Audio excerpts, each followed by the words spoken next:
Spencer has proved herself as one of the best pilots on Detrius and saved her people from the Krill, who have kept them captive for decades.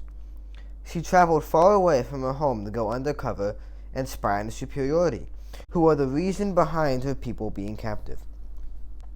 But now they started a war, and one Spencer knows they can't win. But Spencer is Cytonic and has faced down a Delver.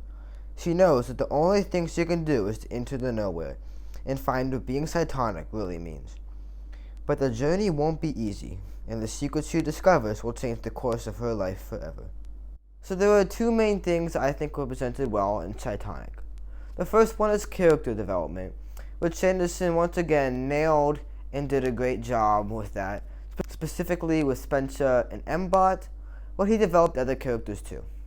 And the other thing that was done well in this book was it provided a lot of information about like the world and some backstory, but it didn't do it in an info dump way. Like, he could have just released a blog or something where it's like, this is everything you need to know about how they became Cytonic or something like that. And that wouldn't have been interesting. No, he wove it into a story, the third of the 4-book series. And I think that's a good thing. The only thing I didn't like about this was it was a very abrupt start. Like, if you hadn't read Starsight, it's like, what's happening? Like, where is she? Why is she running away? What's she running from? Like, what? Like, what's happening? Like, I was very confused. And, like, maybe I probably should have gone back and read Starsight. I'm sure many people did. But, like, if you hadn't, you didn't have time, you had other things you were reading, like, you weren't quite able to understand what was happening at the beginning of the story. But after that, it was fine, so I don't think that's a major problem. Overall, I would say this is a great book and was really written well, like the rest of his books. However, I feel like this book was a lot of backstory. Like, this book was like stepping away from the main conflict to reclaim the past.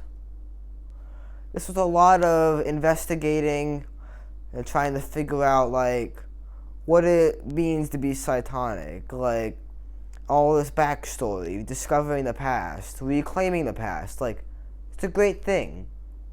However, it stepped away from the main conflict, which might have been what many people were looking for, like I was.